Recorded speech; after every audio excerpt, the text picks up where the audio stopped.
Shalom teman-teman, selamat datang di podcast Bertumbuh dalam Kasih-Nya. Sebelum kita mulai podcast kita, mari kita berdoa. Yalah ya Bapa kami, Allah yang kami sembah dan kami puji dalam nama Yesus Kristus. Kami mengucap syukur Bapa untuk kasih dan cinta-Mu kepada kami. Hari ini kami bisa bersama-sama berkumpul ya Bapa. Hari ini kami akan membahas sedikit firman-Mu tentang kasih. Kiranya mari Engkau memberkati kami dari awal, pertengahan, hingga akhir berjalan dengan baik Bapa. Di doa dan permohonan kami, ampuni dosa dan kesalahan kami. Di dalam nama Yesus Kristus kami sudah berdoa. Amin. Perkenalkan, nama saya Mia. Hari ini kita akan berbincang mengenai kasih. Nah, untuk itu saya tidak sendiri nih. Hari ini ada juga tamu kita, Kak Yuyun. Shalom Kak Mia, shalom teman-teman semua. Shalom Kak Yuyun, gimana kabarnya Kak? Puji Tuhan, baik Kak Mia. Gimana kalau kabar Kak Mia sendiri?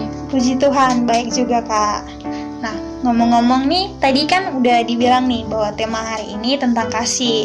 Jadi kita akan berbincang tentang kasih. Kalau menurut Kak Yuyun, kasih itu apa Kak? Wah, langsung ditembak ya.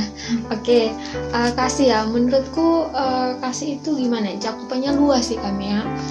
Tapi mungkin secara umum menurutku kasih itu sesuatu yang berawal dari perasaan. Kemudian lalu berlanjut ke sebuah tindakan. Jadi dari perasaan dulu, lalu terwujudkan, terbuktikan dalam sebuah tindakan. Jadi pastinya perasaan itu adalah perasaan kasih dan tindakan itu adalah tindakan mengasihi. Gitu kami. Tapi sekali lagi tindakan mengasihi ini bisa dalam bentuk apa aja, bisa dalam bentuk mengampuni, menyayangi, dalam bentuk kepedulian, dalam bentuk menolong, mencintai dan sebagainya. Jadi luas gitu cakupannya kami. Wah, jadi teringat lagu nih. Kasih pasti lemah lembut, kasih pasti memaafkan. Iya. Jadi lagu itu cukup menjelaskan jika lagu itu cukup menjelaskan tentang kasih gitu ya. Memaafkan, lemah lembut dan sebagainya. Benar. Nah, perasaan ataupun tindakan kasih itu bisa kepada siapa saja. Bisa kepada Tuhan, bisa kepada orang tua, saudara, keluarga, teman-teman, atau mungkin pacar kita. Orang-orang di sekitar kita gitu ya Kak. Ya benar kami. Jadi bisa ke siapa aja gitu, atau bahkan bisa juga ke makhluk hidup yang lain begitu ya, ciptaan Tuhan yang lain, ke hewan, tumbuhan, alam sekitar kita begitu. Jadi emang luas cakupannya gitu kami ya. Oke Kak Yuyun. Nah, berarti kasih ini mencangkup banyak hal gitu ya. Nah, kalau kita berbicara tentang kasih nih Kak Yuyun, seringkali kasih ini diidentikan dengan agama Kristen. Kalau berbicara tentang agama Kristen, umumnya sering dikaitkan dengan kasih. Menurut Kak Yuyun gimana?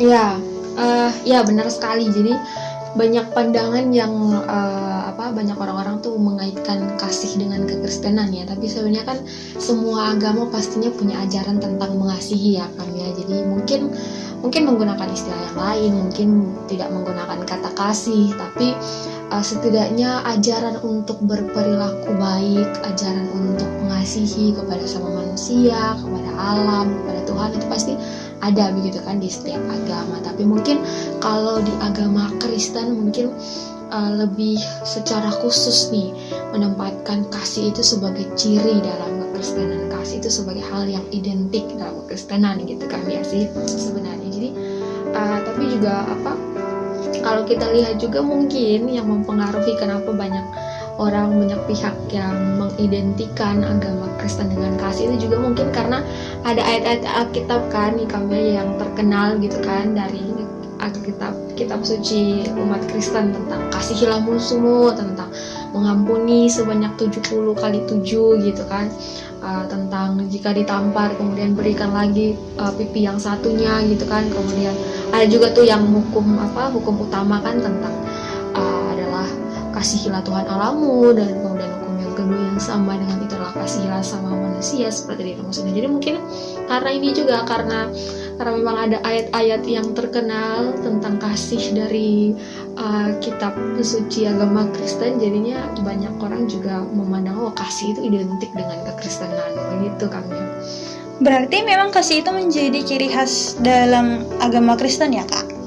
Iya, Kalau dibilang ciri khas bisa juga bilang seperti itu. Jadi apalagi kalau yang tadi kan kayak tadi tentang hukum yang utama dan terutama itu kan, mana dari semua hukum yang ada ini kan kemudian disimpulkan dalam satu hukum, yaitu tentang mengasihi. Jadi bisa dibilang kasih ini mencerminkan hukum-hukum lainnya yang ada dalam kekristenan, seperti itu kami. Wah, jadi dapat poin baru nih Kak tentang Ya. kasih mengenai hal menjadi ciri dari Kristenan itu sendiri. Nah, kalau begitu Kak, kalau kasih itu ciri dalam kekristenan, mungkin bagaimana sih Kak kasih dalam Kristen itu? Mungkin dasar atau ciri yang membedakan kasih dalam Kristen itu apa Kak? Oh ya, dasar ya. Pertama kalau tentang dasar ya kami ya, mungkin bisa kita lihat lagi kan kalau dasar dalam kekristenan itu sendiri kan, bagaimana Allah dengan kasihnya yang begitu besar mengaruniakan anaknya yang tunggal, yaitu Yesus Kristus ke dunia yang berdosa, kemudian disalibkan demi menebus dan memberikan keselamatan, memberikan kehidupan yang kekal bagi dunia yang berdosa itu. Nah, artinya bahwa dasar dari kekristenan sendiri itu juga mengenai kasih begitu. Kalau ditanya dasar ajaran tentang kasih dalam kekristenan, ya tentang kasih, dasarnya adalah kasih karunia Allah itu sendiri, keteladanan dari Allah itu sendiri begitu ya, bagaimana Allah mengasihi seluruh dunia, Allah mengasihi segala yang ada di bumi, bagaimana kasih Allah itu begitu luas, tidak membeda-bedakan. Bahkan kan kasih karunia yang diberikan oleh Allah itu kan tidak hanya berlaku kepada Israel saja pada saat itu, atau mungkin kepada orang Yahudi saja, kepada orang Samaria saja, itu kan tidak begitu. Kasih karunia Allah itu kan berlaku kepada dunia begitu kan, seluruh dunia. Artinya kasih karunia itu berlaku untuk siapa saja, berlaku kapan saja, bahkan sampai di zaman kita saat ini gitu. Jadi mungkin kalau ditanya dasar, ini yang menjadi dasar. Jadi yang menjadi dasar keteladanan dari Allah itu sendiri, bagaimana kasih karunia Allah itu berlaku kepada siapapun, kapanpun. Seperti itu kami ya. Wah, berarti ajaran tentang kasih ini memang dasarnya adalah bagaimana Allah dengan kasihnya mengorbankan anaknya yang tunggal. Nah, dengan bagaimana kasih karunia Allah diberikan kepada siapapun, dimanapun, dalam waktu kapanpun, artinya kasih yang unconditional begitu ya. Itu yang menjadi dasar dan mungkin menjadi ciri juga dalam ajaran kasih kekristenan. Ya betul sekali itu kami. Jadi tentang yang tadi kami bilang unconditional love ya. Jadi kasih yang tidak bergantung pada kondisi tertentu. Jadi kalau kita lihat lagi ya, kita sebagai manusia ini kan kita lebih sering senangnya untuk mengasihi orang yang memang juga mengasihi kita, mengasihi orang yang memang dekat dengan kita, punya latar belakang yang sama dengan kita, mengasihi orang yang memang teman kita, saudara kita, keluarga kita gitu kan. Sedangkan kebalikannya kalau misalkan orangnya jahat, orang yang mungkin kalau dalam istilah zaman sekarang orang yang dalam pertemanan tuh fake, caper, gak asik gitu kan, kita kan cenderung malas untuk mengasihi orang-orang seperti itu. Kita lebih malas untuk berteman atau bergaul dengan orang-orang seperti itu kan kecenderungan kita sebagai manusia. Tapi justru dalam ajaran kasih dalam kekristenan ini justru keteladanan yang diberikan oleh Allah berbeda dengan itu. Keteladanan yang diberikan oleh Allah itu mengajarkan kita untuk bagaimana melihat Allah itu memberikan kasih karunia itu bagi kita juga, bagi semua tanpa membeda-bedakan gitu kan. Itu adalah unconditional love dari Allah. Jadi kasih atau mengasihi itu adalah hal yang harus dilakukan kepada siapapun, dimanapun, kapanpun, karena tidak bergantung pada situasi tertentu. Nah ini memang sulit ya bagi kita untuk melakukannya. Tetapi sekali lagi belajar dari teladan yang diberikan oleh Allah untuk pentingnya kita memiliki unconditional love itu. Jadi walaupun orangnya mungkin gak baik dalam pandangan kita, tapi kita tetap harus mengasihinya. Seperti itu kami ya. Iya betul sekali Kak, kita lebih suka mengasihi kepada orang yang satu pergaulan gitu, berteman dengan orang yang memang dekat dengan kita. Nah terus kita juga nggak mau gitu malas mengasihi orang lain. Kita biasanya lebih malas berteman atau mengasihi orang yang nggak baik sama kita atau yang bukan teman kita. Nah tapi juga nih Kak Yuyun, kayak kecenderungan sebenarnya orangnya nggak jahat gitu, hanya saja karena banyak orang yang mungkin menjauhinya dan banyak yang nggak berteman atau nggak mengajak dia ngobrol, jadinya kita juga ikut-ikutan menjauhi orang itu walaupun dia nggak salah. Tapi karena banyak orang perlakuannya begitu kepada dia, kita jadi ikut begitu. Takut kalau kita berteman, malah kita ikut dijauhi sama orang-orang. Nah, ada juga kasus kayak gitu. Gimana tuh, Kak? Ya, kami benar. Kasus seperti itu ada sekali ya, sering terjadi. Jadi karena banyak orang atau mungkin orang-orang di sekitar kita, masyarakat di sekitar kita itu terbiasa menjauhi satu orang tertentu itu atau satu kaum, satu kelompok orang tertentu, jadinya kita ikut-ikutan ya, kita ikut membenci, kita ikut menjauhi karena kita cari aman lah pokoknya. Kalau takutnya kalau kita mendekati kan mereka ikut menjauhi kita juga karena kita pergi mendekati mereka gitu kan. Nah, kasus kayak gini ada juga nih kami di Alkitab begitu, berkaitan tentang ajaran kasih di kekristenan juga yang bisa kita pelajari begitu kami ya. Apa tuh, Kak? Ya, jadi tentang orang-orang Yahudi dan orang-orang Samaria nih kami. Jadi kan ada masa di mana waktu itu perempuan itu tidak dianggap dalam masyarakat. Kemudian selain itu pada masa itu juga orang-orang Yahudi ini menganggap orang Samaria sebagai orang yang berdosa karena mereka dianggap telah mencemari diri mereka dengan menikah dengan orang-orang non-Yahudi, dan mereka juga dianggap berdosa karena mereka juga orang-orang Samaria ini telah menyembah Tuhan di tempat yang lain selain Yerusalem gitu. Dimana kan anggapan mereka pada saat itu menyembah Tuhan itu harus di Bait Allah di Yerusalem. Nah, jadi karena hal-hal inilah jadinya pada saat itu orang-orang Yahudi tuh nggak mau gitu ngobrol, bicara, bergaul gitu kan, nggak mau dekat sama orang-orang Samaria gitu. Mereka cenderung menjauhi orang-orang Samaria. Nah begitu. Akan tetapi kami ya, di situasi budaya seperti itu, ini kan bisa dikatakan sebagai budaya karena ini kebiasaan yang turun-temurun generasi ke generasi, orang Yahudi memperlakukan orang Samaria seperti itu. Tapi di tengah situasi yang seperti itu justru Yesus memberikan teladan yang berbeda nih. Yesus memberikan teladan tentang kasih yang unconditional yang kita bahas tadi. Jadi kalau kita lihat dalam kisah percakapan Yesus dengan seorang perempuan Samaria, itu kan Yesus datang meminta air kepada perempuan Samaria itu. Nah, lalu kalau kita lihat kan respon perempuan Samaria itu kan kaget ya. Dia bertanya-tanya, loh, Yesus ini seorang Yahudi gitu. Kok mau bicara sama aku, seorang perempuan Samaria gitu kan. Ibarat kata waktu itu kan orang Yahudi nggak mau ngobrol sama orang Samaria, dimana kemudian waktu itu juga kan perempuan tidak dianggap dalam masyarakat gitu. Jadi perempuan Samaria ini kaget loh, bertanya-tanya loh, Yesus ini seorang laki-laki kok dia mau ngobrol sama orang Samaria yang adalah perempuan juga yang pada waktu itu nggak dianggap gitu, yang pada waktu itu dijauhi begitu. Nah, lalu kemudian yang dapat kita lihat justru Yesus memberikan respon, dimana ketika perempuan itu kaget ya, Yesus malah menjawabnya. Yesus malah memperkatakan kepada perempuan Samaria itu tentang karunia Allah, tentang memberikan air hidup atau hidup yang kekal. Bahkan Yesus di situ menyatakan diri kepada perempuan Samaria ini, sehingga membuat perempuan Samaria itu menjadi percaya, dan kemudian kan dikatakan perempuan Samaria itu pergi ke banyak orang, ke orang-orang di kota, kemudian memperkatakan bersaksi begitu ya tentang Kristus yang ia temui. Jadi dari sini bisa kita lihat ya, jadi walaupun banyak orang yang nggak suka, banyak orang yang menjauhi orang Samaria, apalagi seorang perempuan kan, perempuan Samaria karena budaya pada saat itu kan, namun Yesus tanpa keraguan, tanpa ketakutan, ia justru mendekati orang Samaria itu, mengajak ia bicara, dan bahkan Yesus di situ menyatakan karunia Allah yang berlaku kepada siapa saja. Jadi Yesus memberikan contoh teladan nih, mengasihi tanpa memandang siapa dia, tanpa memandang latar belakangnya begitu.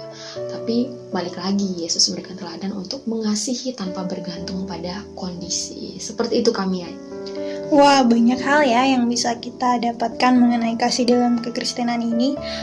Kak Yuyun berbicara mengenai unconditional love nih, atau kasih tanpa mengenal kondisi tertentu. Nah, ini kan teladan yang diberikan Tuhan gitu ya.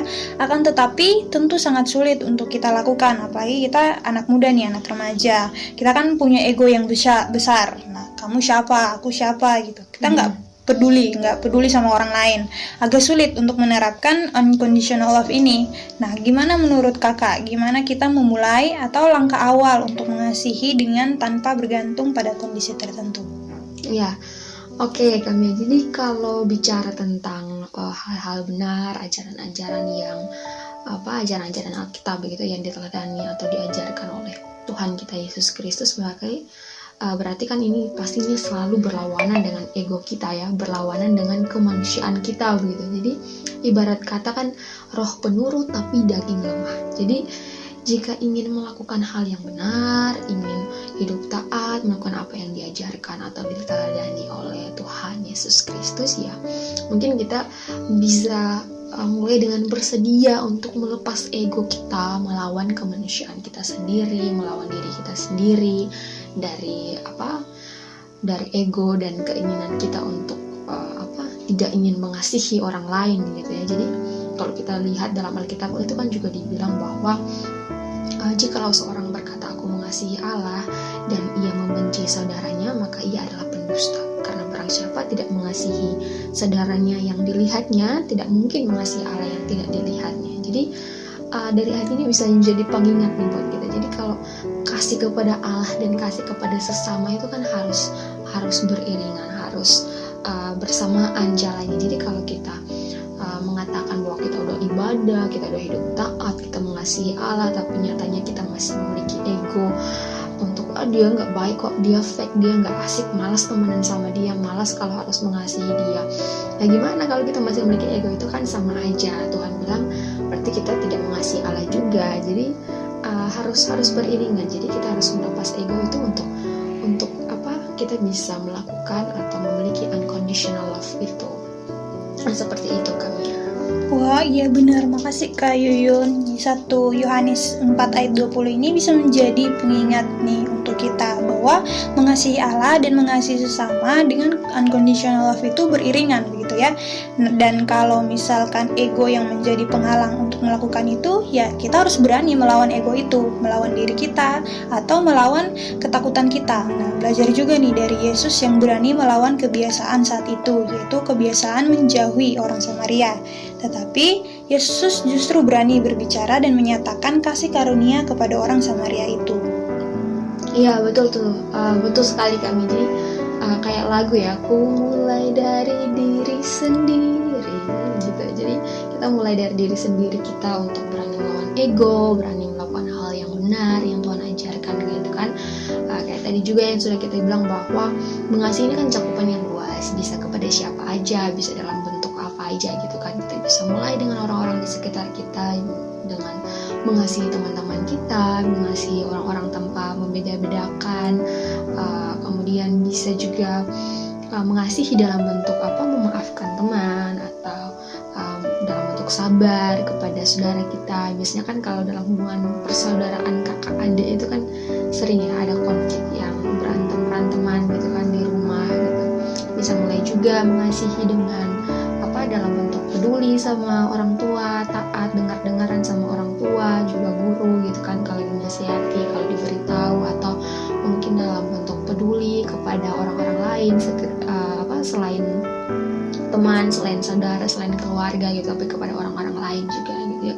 Jadi bisa dimulai dengan hal-hal demikian atau hal lainnya sebagai bentuk dari kita mengasihi tanpa mengenal waktu, keadaan, kondisi, atau tanpa memandang siapa orangnya dan sebagainya. Seperti itu kami ya. Wah, terima kasih Kak Yuyun sudah mau berbagi untuk kita di podcast hari ini ya. Jadi seperti kasih dari Allah yang mengaruniakan anaknya yang tunggal, Yesus Kristus, untuk menebus dosa kita dan memberikan berkat-Nya yang melimpah untuk kita. Maka dari itu, ayo kita juga saling mengasihi sesama kita dalam bentuk dan dalam kondisi apapun. Nah, sebelum kita tutup, minta kesediaan Kak Yuyun untuk memimpin kita di dalam doa. Oke, baik. Terima kasih kami ya. Oke, mari kita satu hati dalam doa, kita berdoa. Kami mengucap syukur Tuhan, kami bersyukur bahwa hari ini kami boleh bersama-sama belajar akan suatu kebenaran firman-Mu tentang mengasihi. Kami belajar tentang teladan-Mu, bagaimana Engkau mengasihi kami umat manusia, bagaimana Engkau mengaruniakan kasih karunia-Mu bagi siapapun, bagi semua makhluk yang ada di bumi ini tanpa membeda-bedakan. Bahkan unconditional love itu dapat kami rasakan hingga saat ini dalam kehidupan kami.